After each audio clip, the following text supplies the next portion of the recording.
Hello friends. आज से हम लोग पॉलिटी का लेक्चर स्टार्ट करेंगे, जिसमें जो सबसे पहला टॉपिक है वो है historical background of our Indian constitution. इसके लिए जो रेफरेंस मटेरियल है वह है जो मार्केट में जो सबसे फेमस पुस्तक है वह है एम लक्ष्मीकांत की, और एम लक्ष्मीकांत की बुक को हम लोग रेफरेंस मटेरियल के तौर पे यूज करेंगे। और यह जो हमारा चैप्टर है historical background of our Indian constitution, यह स्टूडेंट को काफी ज्यादा बोरिंग लगता है, क्योंकि इसमें बहुत सारे एक्ट हैं। हर एक एक्ट के भीतर बहुत सारे प्रोविजंस है। आप एक एक एक्ट को समझोगे, फिर दूसरे पे जाओगे, तब तक पहला भूल जाओगे, फिर दूसरा समझोगे, तीसरे पे जाओगे, तब तक पहला और दूसरा इन दोनों के बीच में कंफ्यूजन हो जाएगा, क्योंकि ये काफी ज्यादा कंफ्यूजिंग चैप्टर है और इसमें बहुत ज्यादा प्रॉब्लम होती है स्टूडेंट्स को। लेकिन ये सारी प्रॉब्लम को इस वीडियो लेक्चर के थ्रू हम लोग कवर कर देंगे, और इस वीडियो के लास्ट में हम लोग प्री से रिलेटेड और फिर मेंस से रिलेटेड क्वेश्चन को भी देखेंगे, और इसका पीडीएफ भी मैं आप लोगों को प्रोवाइड करा दूंगा। तो जो सबसे पहला चैप्टर है हमारा वो है हिस्टोरिकल बैकग्राउंड, जो कि कॉन्स्टिट्यूशनल फ्रेमवर्क के अंतर्गत आता है। अगर इस चैप्टर पे, अगर इस टॉपिक के बारे में अगर हम लोग देखें, तो हमारा जो कॉन्स्टिट्यूशन है 1946 में कैबिनेट मिशन के तहत लिखा गया, और जब हमारा संविधान लिखा गया 1947 में इंडिया आजाद हुआ, और जब संविधान लिखने की बारी आई तो उस हमारे संविधान में जो ब्रिटिश टाइम में जो भी एक्ट्स, पॉलिसीज, रूल्स, रेगुलेशन आए हुए थे, उसका हमारे कॉन्स्टिट्यूशन पे कुछ ना कुछ इम्पैक्ट पड़ा है। उसी इम्पैक्ट से रिलेटेड यह हमारा पहला चैप्टर है। इस कारण से इसको बोलते हैं historical background of our Indian constitution, जो कि हम देखेंगे तो 1773 में रेगुलेटिंग एक्ट आया, और लास्ट जो एक्ट आया वो है इंडियन इंडिपेंडेंस एक्ट ऑफ 1947। तो डायरेक्ट 1773 में जाने से पहले एक टाइमलाइन हम लोग देखते हैं। 1206 से लेकर 1526 तक दिल्ली सल्तनत का रूल रहा। दिल्ली सल्तनत में लगभग 5 डायनेस्टी थी, और जो सबसे लास्ट डायनेस्टी थी वो थी लोधी डायनेस्टी। लोधी डायनेस्टी का जो लास्ट रूलर था उसका नाम था इब्राहिम लोधी। इब्राहिम लोधी और बाबर के बीच में फर्स्ट बैटल ऑफ पानीपत हुआ, जिसमें बाबर ने इब्राहिम लोधी को डिफीट कर दिया और उसने मुगल एम्पायर की नींव रखी। अब मुगल एम्पायर का टाइम पीरियड है 1526 से लेकर 1857 तक। इसको दो कैटेगरी में डिवाइड करते हैं। एक टाइम पीरियड है स्ट्रॉन्ग मुगल्स का, जिनका अपने एडमिनिस्ट्रेशन पे काफी ज्यादा कंट्रोल था, अपने टेरिटोरी पे इनका स्ट्रॉन्ग कंट्रोल था। उसके बाद 1707 में जब औरंगजेब की मृत्यु हो जाती है, उसके बाद जो मुगल्स आते हैं उनको बोलते हैं वीक मुगल्स, क्योंकि उनका अपने टेरिटोरी पे स्ट्रॉन्ग कंट्रोल नहीं था, उनका एडमिनिस्ट्रेशन अच्छे से नहीं था, वो बहुत ज्यादा केओस से गुजर रहे थे। यानी कि 1206 से लेकर 1857 में रिवोल्ट भी होता है, मंगल पांडे वाला, आप लोगों को पता होगा।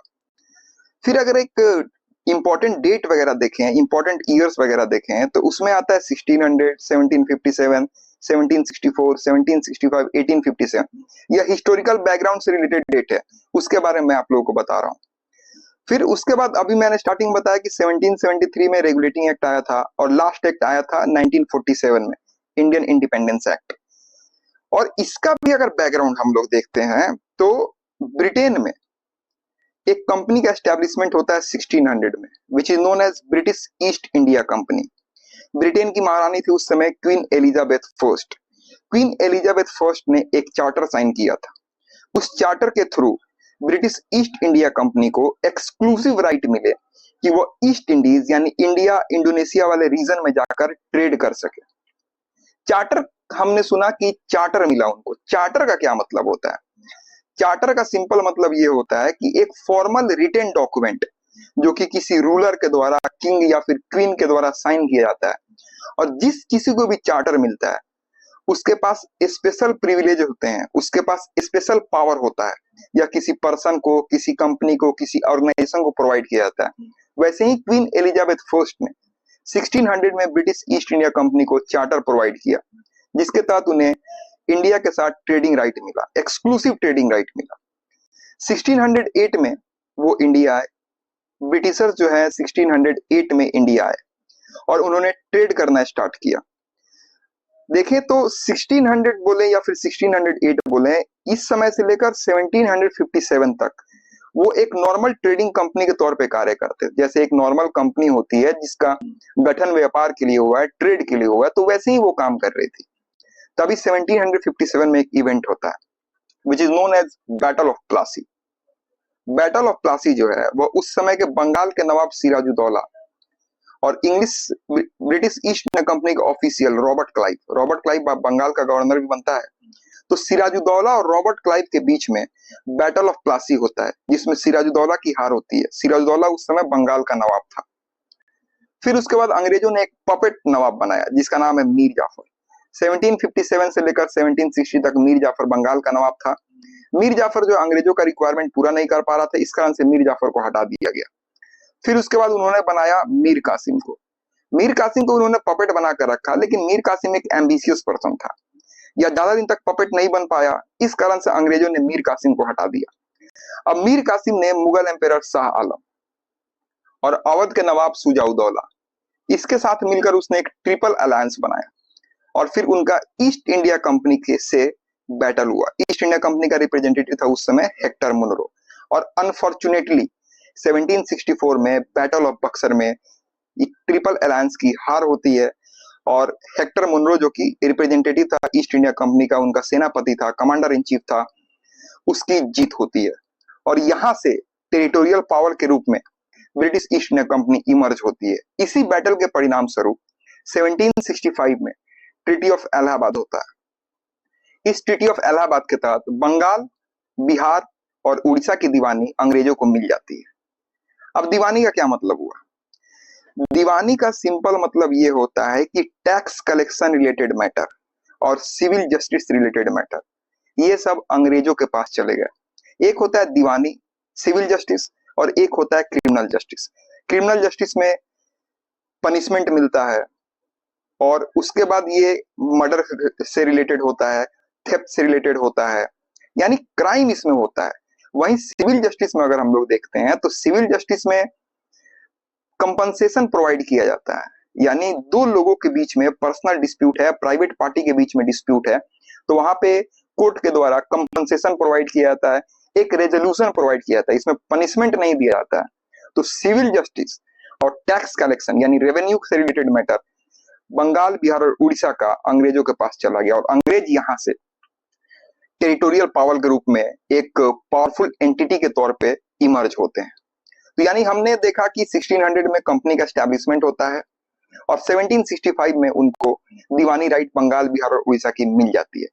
अब कंपनी जो है वो रूल करना स्टार्ट करती है और यहाँ से 1773 से लेकर 1858 तक कंपनी रूल करती है। उसके बाद 1773 से 1858 तक कंपनी रूल करती है।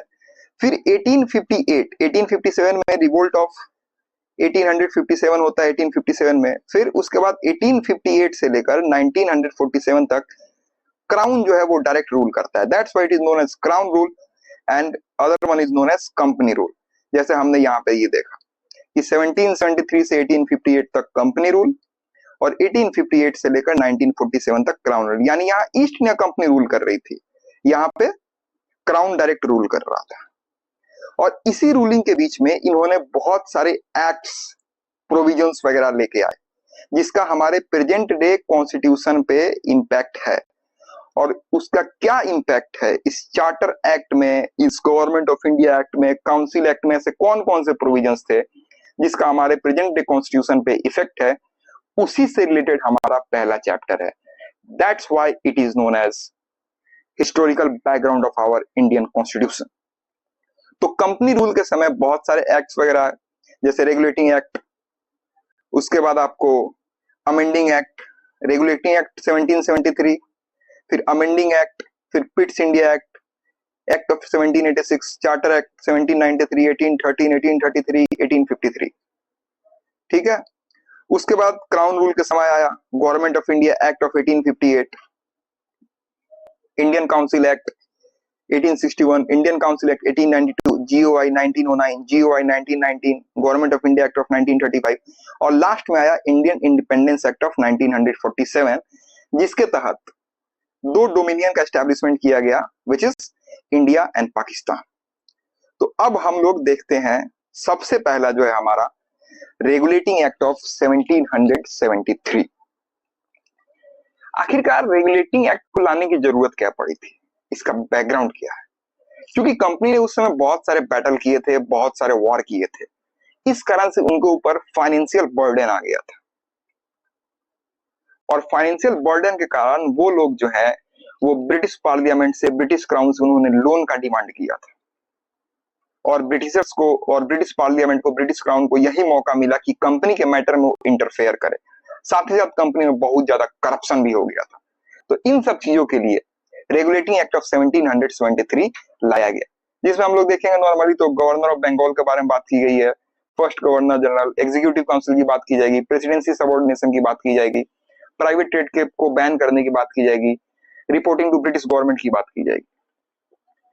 तो यह जो एक्ट है वो काफी ज्यादा सिग्निफिकेंट है, क्योंकि it was the first step taken by the British government to control and regulate the affairs of East India Company in India.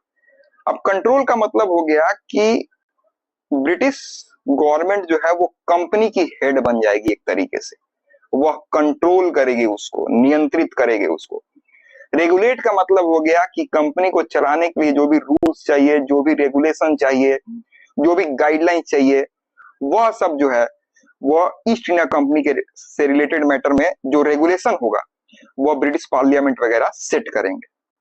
फिर जो दूसरा पॉइंट है, यहाँ पे दूसरा सिग्निफिकेंस है कि recognise the political and administrative functions of the company, यानी कंपनी के पॉलिटिकल फंक्शन को, पॉलिटिकल का मतलब हो गया कि हायर लेवल पे पॉलिसी मेकिंग, और उस पॉलिसी को इंप्लीमेंट करेगा एडमिनिस्ट्रेटिव बॉडी।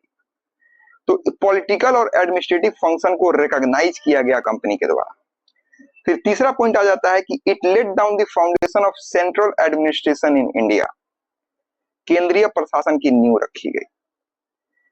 इसको हम लोग देखेंगे प्रोविजन में, ये हमें काफी अच्छे से समझ में आएगा। तो ये उसका सिग्निफिकेंस है। अब प्रोविजन की अगर बात की जाए तो बंगाल का जो गवर्नर था, गवर्नर ऑफ बंगाल, इसके पोस्ट का नाम चेंज करके इसको गवर्नर जनरल ऑफ बंगाल कर दिया गया, और इसका हेल्प करने के लिए 4 मेंबर का एक एग्जीक्यूटिव काउंसिल बनाया गया। गवर्नर जनरल के पोस्ट का नाम बदलकर गवर्नर जनरल कर दिया गया, और उसका हेल्प करने के लिए 4 मेंबर का एक एग्जीक्यूटिव काउंसिल बनाया गया। और बंगाल का जो पहला गवर्नर जनरल था वो बना आपको वारेन हेस्टिंग्स। ये सवाल भी पूछा हुआ है, बंगाल का पहला गवर्नर जनरल बना वारेन हेस्टिंग्स। फिर इसका सिग्निफिकेंस हमने देखा था कि सेंट्रल एडमिनिस्ट्रेशन का नींव रखा गया था। अब दूसरा प्रोविजन इसका देखते हैं, तो यहां से सेंट्रल एडमिनिस्ट्रेशन पता चलेगा कि subordination of Bombay and Madras presidency. उस समय 3 प्रेसिडेंसी हुआ करती थी, बंगाल, बॉम्बे और मद्रास। तो बॉम्बे और मद्रास प्रेसिडेंसी को बंगाल प्रेसिडेंसी के सबऑर्डिनेट कर दिया गया, यानी हेड कौन है भैया, तो बंगाल प्रेसिडेंसी अब हेड है। तो सेंट्रल एडमिनिस्ट्रेशन, पहले डिसेंट्रलाइजेशन था, यानी ये तीनों प्रेसिडेंसी इंडिपेंडेंटली काम करती थी, एक दूसरे के ऊपर डिपेंडेंट नहीं थी, लेकिन अब बॉम्बे और मद्रास प्रेसिडेंसी बंगाल के ऊपर डिपेंडेंट हो गई, यानी सेंट्रलाइजेशन यहाँ पे आया। जुडिशियरी में भी इन्होंने काम किया। Establishment of supreme court at Calcutta, Calcutta में 1774 में सुप्रीम कोर्ट का एस्टैब्लिशमेंट किया गया, ठीक है। और इसमें एक जज था, एक चीफ जस्टिस था, और 3 अन्य जजेस थे, अदर जजेस। जो चीफ जस्टिस था उसका नाम था एलिजा इम्पे, और जो 3 अन्य जज थे उनका नाम था चैम्बर्स, लिमेस्टर और हाइट। फिर उसके बाद करप्शन उस समय काफी ज्यादा बढ़ गया था, तो इस कारण से एक प्रोविजन यह आया कि कंपनी के जो सर्वेंट्स हैं, जो ऑफिशियल्स हैं, वो प्राइवेट ट्रेड नहीं करेंगे, उनके प्राइवेट ट्रेड पर बैन लगा दिया गया। साथ ही साथ इंडियन नेटिव से वो किसी भी प्रकार का गिफ्ट नहीं लेंगे, किसी भी प्रकार का ब्राइब नहीं लेंगे, घूस नहीं लेंगे, इन सब चीजों पर बैन लगा दिया गया, ठीक है। फिर जो कोर्ट ऑफ डायरेक्टर था, कोर्ट ऑफ डायरेक्टर का मतलब होता है जो east India company governing body थी, जो उसका प्रशासन देखती थी, जो गवर्न करती थी, उसको बोलते हैं कोर्ट ऑफ डायरेक्टर्स। तो कोर्ट ऑफ डायरेक्टर को यह बोला गया कि वो सिविल मैटर पर, ठीक है, सिविल मैटर पर, रेवेन्यू मैटर पर और मिलिट्री मैटर पर ब्रिटिश गवर्नमेंट को रिपोर्ट करेगा, यानी उसके ऊपर एक रिस्पॉन्सिबिलिटी, अकाउंटेबिलिटी डाली गई, ठीक है। तो उसके बाद रेगुलेटिंग एक्ट तो हमने प्रोविजंस देख लिए कि बंगाल के गवर्नर को गवर्नर जनरल बना दिया गया। फिर उसका हेल्प करने के लिए 4 मेंबर का एक एग्जीक्यूटिव काउंसिल रखा गया। बॉम्बे और मद्रास प्रेसिडेंसी को सबऑर्डिनेट कर दिया गया। सुप्रीम कोर्ट का एस्टैब्लिशमेंट होता है, प्राइवेट ट्रेड पर बैन लगा जाता है, गिफ्ट नहीं लेना है, सीओडी जो है वो सिविल, रेवेन्यू, मिलिट्री मैटर पर ब्रिटिश गवर्नमेंट को रिपोर्ट करेगा। तो ये उसके प्रोविजंस हुए, ठीक है। उसके बाद इसकी लिमिटेशंस भी थे। अब जो गवर्नर जनरल का हेल्प करने के लिए जो उसकी काउंसिल बनाई गई थी 4 मेंबर वाली, गवर्नर जनरल और काउंसिल दोनों के बीच में कोऑर्डिनेशन होना चाहिए, लेकिन इन दोनों के बीच में कोऑर्डिनेशन ना होकर बल्कि इनके बीच में डिस्प्यूट था। गवर्नर जनरल और उसके काउंसिल में अगर मतभेद हो जाता था तो मेजोरिटी वोट को काउंट किया जाता था, और हमेशा ये काउंसिल के जो मेंबर थे वो गवर्नर जनरल को ओवरराइड कर देते थे। तो यह उसका एक पहला लिमिटेशन है।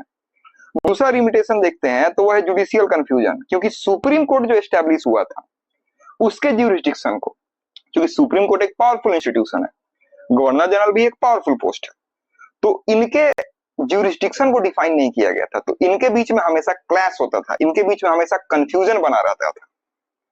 फिर उसके बाद जो डीप रूटेड करप्शन था, करप्शन तो कर्व हुआ, लेकिन जो डीप रूटेड करप्शन था उस पर पूरी तरह से कंट्रोल नहीं हो पाया और वो कंटिन्यू रहा, तो उसका ये लिमिटेशन था 1774 का। अगर इसको टैबुलर फॉर्म में देखा जाए तो हमने देखा कि बंगाल का गवर्नर का पोस्ट है, तो elevated to governor general of Bengal. First governor general Warren Hasting 1774, Warren Hasting 1772 से लेकर 1774 तक बंगाल का गवर्नर था, लेकिन पोस्ट का नाम बदला गया, एलिवेट कर दिया गया और 1774 में वारेन हेस्टिंग बंगाल का गवर्नर जनरल बन गया। उसका हेल्प करने के लिए 4 मेंबर से एक एग्जीक्यूटिव काउंसिल आया गया। Decision was given by majority vote. Presidency का सबऑर्डिनेशन लाया गया, बॉम्बे और मद्रास प्रेसिडेंसी को सबऑर्डिनेट कर दिया गया। प्राइवेट ट्रेड पर बैन लगाया गया और ब्रिटिश गवर्नमेंट को रिपोर्ट करने का बात हुआ कोर्ट ऑफ डायरेक्टर द्वारा। साथ ही साथ सुप्रीम कोर्ट का भी एस्टैब्लिशमेंट किया गया, ठीक है। अब हम लोग बढ़ते हैं अमेंडिंग एक्ट ऑफ 1781, क्योंकि हमने देखा कि इस एक्ट के लिमिटेशन थे। अब इस लिमिटेशन को दूर करने के लिए, ये सारे लिमिटेशन को खत्म करने के लिए एक एक्ट आता है 1781 में, जिसको हम लोग बोलते हैं अमेंडिंग एक्ट ऑफ 1781 और एक्ट ऑफ सेटलमेंट 1781, या फिर इसका जो ऑफिशियल नाम है वह है जुडिकेचर एक्ट ऑफ 1781। यानी इसका पर्पस क्या है इस एक्ट को लाने का? To settle the defects of regulating act of 1773। Regulating act को लाने का क्या पर्पस था? To control and regulate the affairs of East India Company in India. तो रेगुलेटिंग एक्ट आ गया कंपनी के अफेयर्स को कंट्रोल और रेगुलेट करने के लिए। फिर इस रेगुलेटिंग एक्ट में जो डिफेक्ट्स थे उन डिफेक्ट्स को दूर करने के लिए लाया गया एक्ट ऑफ सेटलमेंट 1781 या फिर अमेंडिंग एक्ट ऑफ 1781 या फिर जुडिकेचर एक्ट 1781। इसके फीचर्स को देखते हैं, क्योंकि लिमिटेशन में हमने यह देखा कि जुडिशियल कंफ्यूजन था, तो इस जुडिशियल कंफ्यूजन को यहां पे दूर किया गया। जो सुप्रीम कोर्ट का ज्यूरिसडिक्शन था, इस सुप्रीम कोर्ट के ज्यूरिसडिक्शन से गवर्नर जनरल और उसकी काउंसिल, साथ ही साथ कंपनी के जो सर्वेंट थे, कंपनी के जो काम करते थे, जो ऑफिशियल्स थे, इन लोगों को सुप्रीम कोर्ट के ज्यूरिसडिक्शन से बाहर कर दिया गया। यानी ये लोग अगर अपने ऑफिशियल कैपेसिटी में, इस वर्ड को ध्यान रखना, अगर ये लोग अपने ऑफिशियल कैपेसिटी में कोई भी काम करते हैं तो वो सुप्रीम कोर्ट के ज्यूरिसडिक्शन में नहीं आएगा, लेकिन अगर ये पर्सनल कैपेसिटी में कोई भी अगर काम करते हैं तब वो सुप्रीम कोर्ट के ज्यूरिसडिक्शन में आएगा, ठीक है। यानी exemption of governor general and it's council plus servants of company from jurisdiction of supreme court for their official action. यानी ये इन लोगों का ऑफिशियल एक्शन सुप्रीम कोर्ट के ज्यूरिसडिक्शन से बाहर हो गया।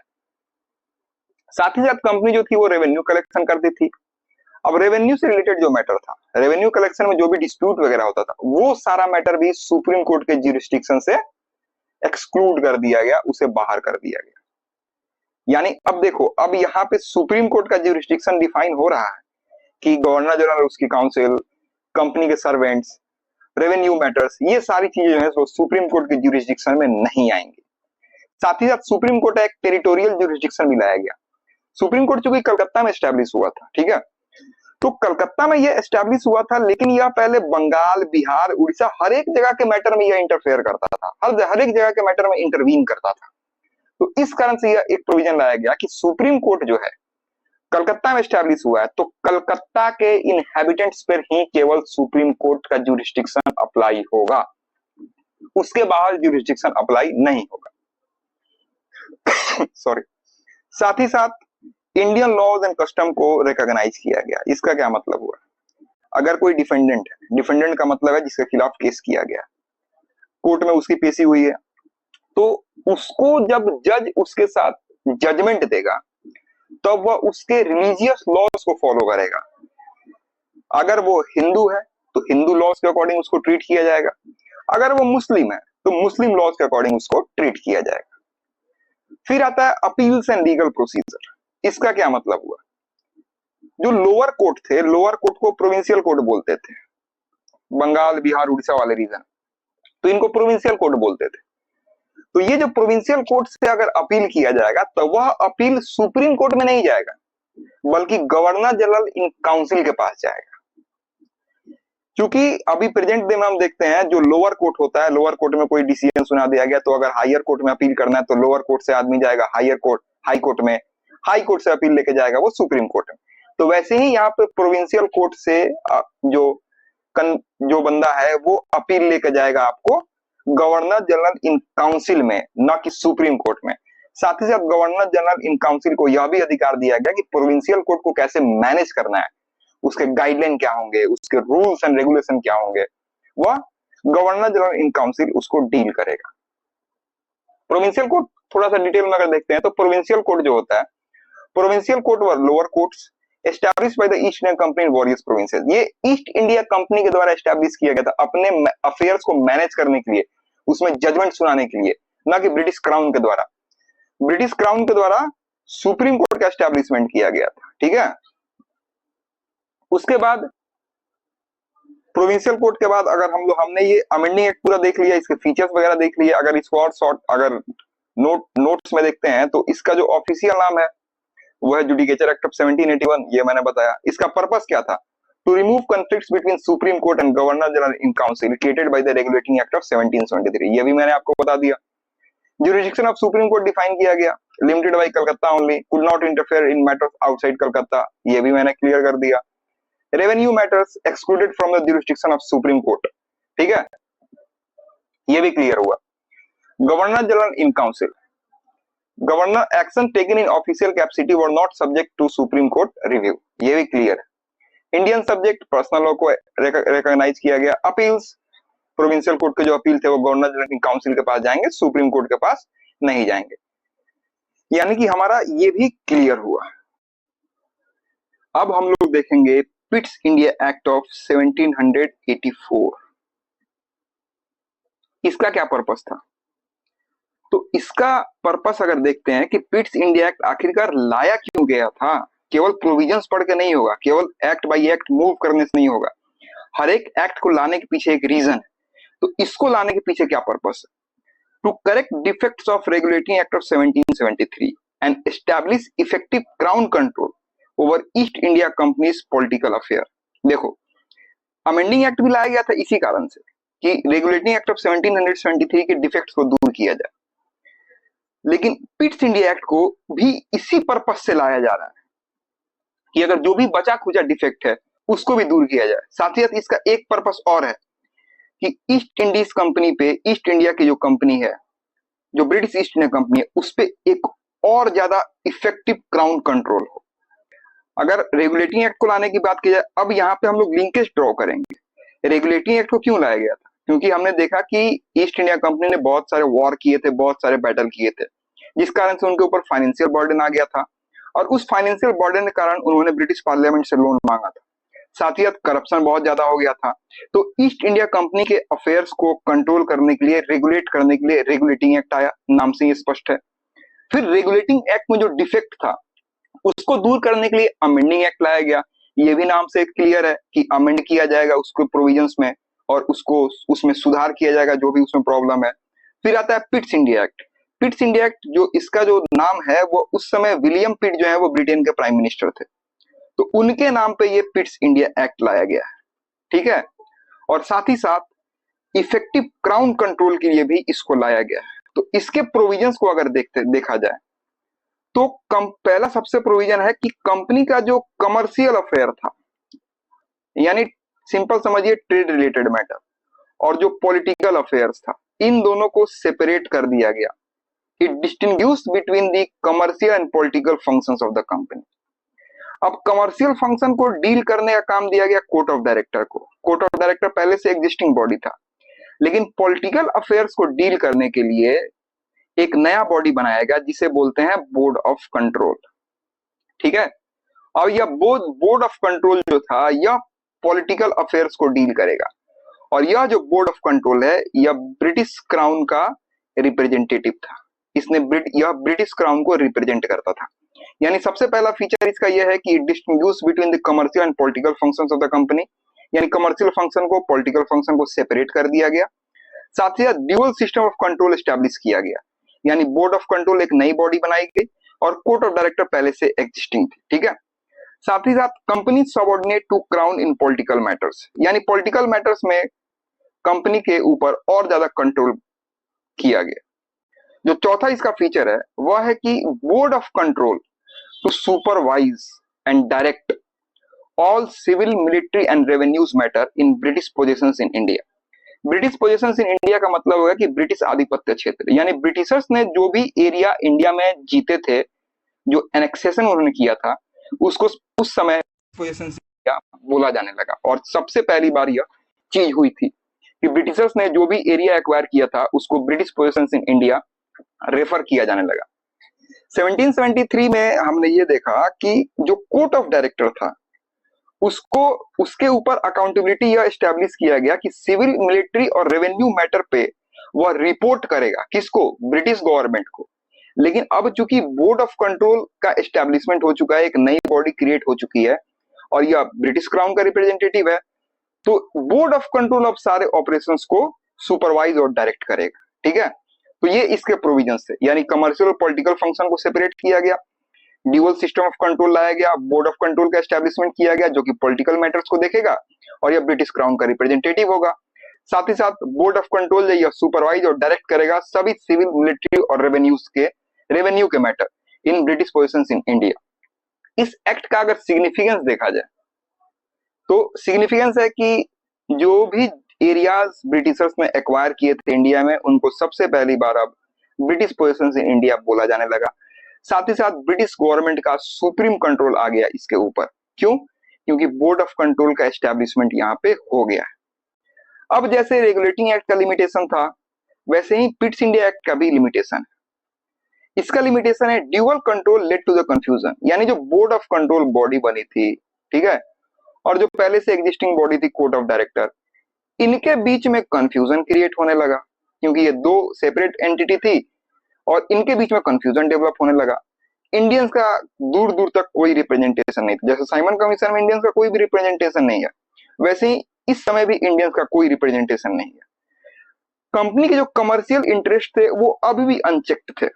यहाँ पे इसका क्या मतलब हुआ? इसका मतलब ये हुआ कि चूंकि हमने ये देखा कि कंपनी के जो भी ऑफिशियल्स थे वो बहुत ज्यादा प्रॉफिट कमा रहे थे, बहुत ज्यादा। क्योंकि एक बात बोला जाता है कि जब कंपनी का ऑफिशियल जो हेड थे, जब वो इंडिया से वापस ब्रिटेन जाते थे तो जो जिंदगी यहाँ नवाब जीते थे वो कंपनी का ऑफिशियल जीते थे वहां पे, यानी वो बहुत ज्यादा प्रॉफिट अर्न करते थे। वो अभी भी अनचेक्ड था। ठीक है, तो हमने रेगुलेटिंग एक्ट 1773 देखा, अमेंडिंग एक्ट 1781 देखा, पिट्स इंडिया एक्ट 1784 देखा। अब जो अगला एक्ट है वो है एक्ट ऑफ 1786। अब ये देखिए एक आयरनी कि इस एक्ट को बस एक पर्सन के लिए स्पेसिफिकली लाया गया। 1786 में कंपनी का जो बंगाल का गवर्नर जनरल था वो बना कॉर्नवालिस। कॉर्नवालिस ने गवर्नर जनरल का पोस्ट लेने से पहले शर्त रखी। उसने शर्त ये रखा कि जो डिस्प्यूट है गवर्नर जनरल और उसकी काउंसिल के बीच में, वहां पे इस डिस्प्यूट में जीतेगा कौन? तो जीते गवर्नर जनरल ऑफ बंगाल। इस कारण से एक प्रोविजन यहाँ पे यह लाया गया कि governor general was given power to override decisions of council in special cases. पहले था कि मेजोरिटी बेसिस पे, मेजोरिटी वोट पे डिसीजन लिया जाता था। अगर गवर्नर जनरल के खिलाफ भी अगर डिसीजन है तो मेजोरिटी वोट पे उसको पास कर दिया जाएगा। लेकिन अब स्पेशल केस में गवर्नर जनरल को ओवरराइड करने का पावर दे दिया गया कि काउंसिल के डिसीजन को वो ओवरराइड कर देगा। साथ ही साथ governor general of Bengal is equal to commander in chief, यानी कि बंगाल का जो गवर्नर जनरल होगा वो कमांडर इन चीफ भी होगा। ये कॉर्नवालिस के लिए है। ठीक है, कमांडर इन चीफ का मतलब होता है ब्रिटिश मिलिट्री सुप्रीम लीडर। तो इस एक्ट को स्पेसिफिकली कॉर्नवालिस के लिए लाया गया था ताकि जो गवर्नर जनरल ऑफ बंगाल है उसको ओवरराइड करने का पावर मिल जाए और वो साथ ही साथ कमांडर इन चीफ भी बन जाए। इसके बाद अगला लाया गया है चार्टर एक्ट ऑफ 1793। अब देखिए, चार्टर का मतलब मैंने आपको क्या बताया स्टार्टिंग में। चार्टर का मतलब होता है एक तरीके का लाइसेंस, यानी कंपनी को लाइसेंस मिल गया है कि वो जाके किसी जगह पे ट्रेड करेगी, इंडिया में आके ट्रेड करेगी, उनके पास एक्सक्लूसिव राइट होगा, यानी उनके पास लाइसेंस है। अब इस लाइसेंस को रिन्यू करने के लिए जो एक्ट आया उसको बोलते हैं चार्टर एक्ट, यानी चार्टर का मतलब आप समझ गए कि लाइसेंस, अब उसको रिन्यू किया जा रहा है। तो इसमें सबसे पहला प्रोविजन आप देखेंगे, extension of company rule for more another 20 years, यानी अगले 20 साल के लिए कंपनी के रूल को फिर से एक्सटेंड कर दिया गया, कंपनी के राइट्स को फिर से एक्सटेंड कर दिया गया कि अगले 20 साल तक उनको फिर से चार्टर मिल गया कि वो लोग एक्सक्लूसिवली ट्रेड करेंगे। फिर इसका दूसरा प्रोविजन है कि गवर्नर जनरल्स ओवरराइडिंग पावर, मतलब कॉर्नवालिस को जो ओवरराइड करने का पावर दिया गया था काउंसिल के डिसीजंस को, उसको अब लीगलाइज कर दिया गया और फ्यूचर में जितने भी गवर्नर जनरल होंगे और जो बॉम्बे और मद्रास प्रेसिडेंसी के जो हेड होंगे उनके पास भी यह राइट चला गया कि वो अपने काउंसिल के डिसीजन को ओवरराइड कर सकते हैं, यानी इसको अब लीगलाइज कर दिया गया।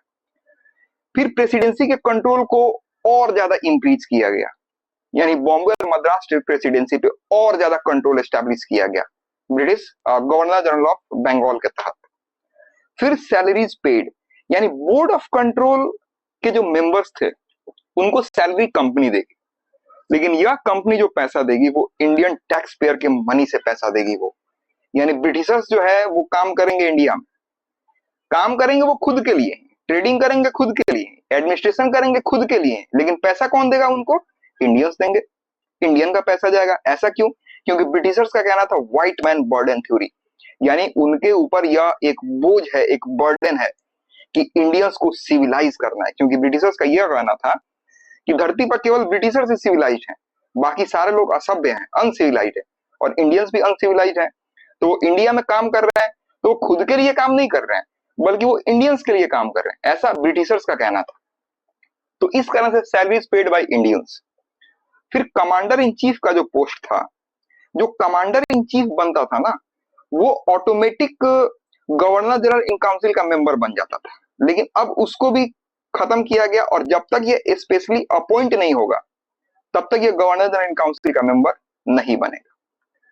अब इस एक्ट के भी लिमिटेशन थे। नो मेजर एडमिनिस्ट्रेटिव रिफॉर्म्स, कुछ खास एडमिनिस्ट्रेटिव रिफॉर्म हुआ नहीं, आप भी देख ही रहे हैं, कुछ खास एडमिनिस्ट्रेटिव रिफॉर्म नहीं किया गया। फिर इंडियन रिप्रेजेंटेशन बिल्कुल भी नहीं है, जैसे 1784 में कोई इंडियन रिप्रेजेंटेशन नहीं है, बोर्ड ऑफ कंट्रोल में नहीं है इंडियन रिप्रेजेंटेशन, वैसे यहाँ भी इंडियन रिप्रेजेंटेशन नहीं है। ऑटोक्रेटिक कंट्रोल, यानी ब्रिटिश पार्लियामेंट जो है बहुत ज्यादा कंट्रोल करना स्टार्ट कर रही है। No regulation of companies trade practices, यानी इनको एक्सक्लूसिव राइट अभी भी दिया गया है, अभी भी दूसरी कंपनीज जो है वो इंडिया में आके ट्रेड नहीं कर सकती है, अभी भी इनके पास मोनोपोली है। यानी कि अब हमने पूरा देखा, इस वीडियो में हम यही 4 एक्ट ही देखेंगे, regulating act of 1773, amending act 1781, पिट्स India act 1784 और एक्ट ऑफ 1786, तो वो तो काफी छोटा है, फिर चार्टर एक्ट ऑफ 1793। अब हमने सारे प्रोविजंस देख लिए। अब अगर इनके बीच में अगर लिंकेज ड्रॉ करना है तो उसको चार्ट के थ्रू मैंने यहां पे डेवलप किया है, ठीक है, चार्ट के थ्रू मैंने डेवलप किया है यहां पे। लेकिन उससे पहले अगर एक बारी हम लोग रिवीजन कर देते हैं इन सारी चीजों का कि जो भी हमने पढ़ा है, तो रेगुलेटिंग एक्ट ऑफ 1773 के बारे में अगर देखते हैं तो it was brought to regulate and control the affairs of East India Company in India. For the first time, it recognized the political and administrative functions of the company. It laid down the foundation of central administration in India. Okay, इसके provisions को देखेंगे तो बंगाल के governor को governor general of Bengal कर दिया गया, उसका हेल्प करने के लिए 4 मेंबर का एक एग्जीक्यूटिव काउंसिल बनाया गया। उसके बाद जो बॉम्बे और मद्रास प्रेसिडेंसी थी उनको बंगाल प्रेसिडेंसी के तहत सबऑर्डिनेट कर दिया गया। 1774 में कलकत्ता में सुप्रीम कोर्ट का एस्टैब्लिशमेंट हुआ, प्राइवेट ट्रेड पर बैन लगा दिया गया, ब्राइब पर बैन लगाया गया, गिफ्ट पर बैन लगाया गया। जो कोर्ट ऑफ डायरेक्टर था उसको यह अकाउंटेबिलिटी, उसको यह रिस्पॉन्सिबिलिटी दी गई कि वो सिविल रेवेन्यू, और मिलिट्री मैटर पर ब्रिटिश गवर्नमेंट को रिपोर्ट करेगा। लेकिन इसके में रेगुलेटिंग एक्ट में बहुत सारे डिफेक्ट थे, जैसे जुडिशियल कंफ्यूजन था, वीक अथॉरिटी थी, वीक एग्जीक्यूटिव अथॉरिटी थी, डीप रूटेड करप्शन था अभी भी। तो इन सब चीजों को दूर करने के लिए अमेंडिंग एक्ट लाया गया, जिसके तहत सुप्रीम कोर्ट का जुरिस्डिक्शन डिफाइन किया गया, गवर्नर जनरल का पावर डिफाइन किया गया, रेवेन्यू मैटर को सुप्रीम कोर्ट के जुरिस्डिक्शन से बाहर रखा गया। ठीक है, उसके बाद फिर देखते हैं तो एक्ट ऑफ पिट्स इंडिया एक्ट 1784 आया, जिसके तहत dual system of control establish किया गया। Company commercial function, political function को अलग कर दिया गया। पॉलिटिकल फंक्शन को डील करने के लिए एक नई बॉडी बनाई गई जिसे बोर्ड ऑफ कंट्रोल बोलते थे। बोर्ड ऑफ कंट्रोल जो है वो सिविल, रेवेन्यू और मिलिट्री मैटर पे अब सुपरवाइज करेगा और डायरेक्ट करेगा। वहीं पहले कोर्ट ऑफ डायरेक्टर जो था उस पर रिपोर्टिंग करता था, लेकिन बोर्ड ऑफ कंट्रोल बनाया गया जो कि ब्रिटिश पार्लियामेंट के प्रति रिस्पॉन्सिबल था और उसका रिप्रेजेंटेटिव था। अब वही सारा चीज देखेगा। फिर एक्ट ऑफ 1786 आया कॉर्नवालिस के लिए स्पेशली, जिसके तहत गवर्नर जनरल ऑफ बंगाल को कमांडर इन चीफ बनाया गया। साथ ही साथ उसको ओवरराइड करने का पावर दिया गया अपने काउंसिल के डिसीजंस को।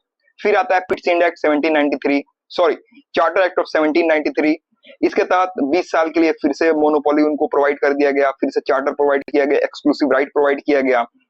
जो कॉर्नवालिस को ओवरराइड करने का पावर मिला था अपने काउंसिल के डिसीजंस को, उसको फ्यूचर के गवर्नर जनरल के लिए एक्सटेंड कर दिया गया। जो बोर्ड ऑफ कंट्रोल के मेंबर थे उनको इंडियन टैक्स पेयर के मनी से पैसा दिया जाएगा। और फिर से प्रेसिडेंसी के ऊपर और ज्यादा कंट्रोल किया गया, और ज्यादा सेंट्रलाइजेशन लाया गया। फिर इसके भी लिमिटेशंस थे, लिमिटेशंस हमने देख लिए। अब यहाँ पे एक कंपैरेटिव एनालिसिस करेंगे हम लोग, जिससे माइंड में ये लंबे समय तक रहेगा। ठीक है, अब देखिए, अगर नेचर की बात की जाए, इन एक्ट्स के नेचर की बात की जाए, तो जो रेगुलेटिंग एक्ट 1773 है, इसका नेचर कैसा है? तो it was first step to regulate company rule. Company के रूल को रेगुलेट करने के लिए लाया गया। पिट्स इंडिया एक्ट का नेचर कैसा है? Established dual control, crown, board of control, company, court of director. Charter act का नेचर कैसा है? तो simple, renewed company charter, company के चार्टर को 20 साल के लिए एक्सटेंड कर दिया। ठीक है, गवर्नर जनरल का पोस्ट देखते हैं, 1774 वाला पोस्ट क्रिएटेड। 1774 में पोस्ट क्रिएट हुआ। वारेन हेस्टिंग्स पहला गवर्नर जनरल बना बंगाल का। फिर governor general given supreme authority over presidencies. Okay, फिर governor general overriding power to his council. देखो, ये 1786 में आया हुआ है। ठीक है, ये 1786 में आया है, लेकिन इसको लीगलाइज किया गया। सभी गवर्नर जनरल के लिए इसको प्रोवाइड कर दिया गया फ्यूचर के चार्टर एक्ट ऑफ 1793 के तहत। ठीक, उसके बाद काउंसिल जो थी, एग्जीक्यूटिव काउंसिल, उसका क्या स्ट्रक्चर है? 4 member, decision by majority. Governor general could override council decision in political affairs. Political affairs में ये ओवरराइड कर सकता था, लेकिन लीगलाइज किया गया इसको 1793। फिर से आप यहाँ पे रूल आता है एक्ट ऑफ 1786 का। ठीक है, लेकिन हम यहाँ पे एक नॉर्मल कंपैरिजन कर रहे हैं यहाँ पे। फिर क्राउन के कंट्रोल की अगर बात की जाए, तो 1773 में वीक था, इनडायरेक्ट था, लेकिन डायरेक्ट कैसे हो गया? बोर्ड ऑफ कंट्रोल का एस्टैब्लिशमेंट किया गया। फिर बोर्ड ऑफ कंट्रोल का जो एक्सपेंस था, कंपनी पेड करेगी इंडियंस के पैसे पे, यानी टाइटर कंट्रोल हो गया, यहाँ पे और ज्यादा कंट्रोल हो गया। जुडिशियरी की बात की जाए और एडमिनिस्ट्रेशन की बात की जाए, तो सुप्रीम कोर्ट का एस्टैब्लिशमेंट किया गया 1773 के तहत। ज्यूरिसडिक्शन को अमेंडिंग एक्ट 1781 के तहत क्लैरिफाई किया गया। और अगर एडमिनिस्ट्रेशन की बात की जाए, तो commander in chief excluded from council unless appointed, ये पॉइंट हमने देखा था। ठीक है, तो अब यहाँ पे हमने पूरा एक कंपैरिजन कर लिया। अब इसको आप बार बार वीडियो देखेंगे और दिमाग में लिंक करेंगे। बिना लिंक किए आगे नहीं बढ़ना है, क्योंकि अगर बिना लिंक किए आप आगे बढ़ोगे, अगर चार्टर एक्ट ऑफ 1793 को अलग पढ़ोगे, पिट्स इंडिया एक्ट से उसका कनेक्शन नहीं करोगे, तो समझ तो आएगा, लेकिन माइंड में रिटेन नहीं हो पाएगा। अमेंडिंग एक्ट को फिर से पिट्स इंडिया एक्ट से कनेक्ट करना है, अमेंडिंग एक्ट को फिर से रेगुलेटिंग एक्ट के साथ कनेक्ट करना है, सबका एक कनेक्शन करना है, उसके बाद आगे बढ़ना है। तो आज के वीडियो में इतना ही क्लास रहेगा। अब मैं आपको प्री से रिलेटेड सवाल दिखा रहा हूं, इसका जवाब आप कमेंट में दे सकते हैं। तो सबसे पहला सवाल है कि which of the following was not a provision of regulating act of 1773। इसमें ऑप्शंस दिए हैं, आप इसको देख लें। Under the charter act of 1793 who had overriding powers over their respective councils? Which act first recognized that East India Company was ruling India on behalf of the British Crown? फिर mains के question देखें, 150 शब्द में लिखना है या फिर 250 शब्द में लिखना है। आप इसको लिख कर प्रैक्टिस करें, क्योंकि जैसे कोई टॉपिक खत्म हो रहा है उस पे प्री ओरिएंटेड क्वेश्चन और मेंस ओरिएंटेड क्वेश्चन आपको करना है, तभी आपकी तैयारी स्मूथ होगी। अब इसमें क्वेश्चन आप आराम से पढ़ सकते हैं और पढ़कर इसका जवाब आप दे सकते हैं। इसका पीडीएफ भी आप लोगों को मैं प्रोवाइड कर दूंगा। अगले वीडियो में हम लोग मिलते हैं और अगले वीडियो में हम लोग चर्चा करेंगे चार्टर एक्ट ऑफ 1813, 1833 एंड 1853। उसके बाद रिवोल्ट ऑफ 1857 हो जाएगा और क्राउन के पास पूरा कंट्रोल आ जाएगा। तब तक के लिए धन्यवाद। Take care of yourself.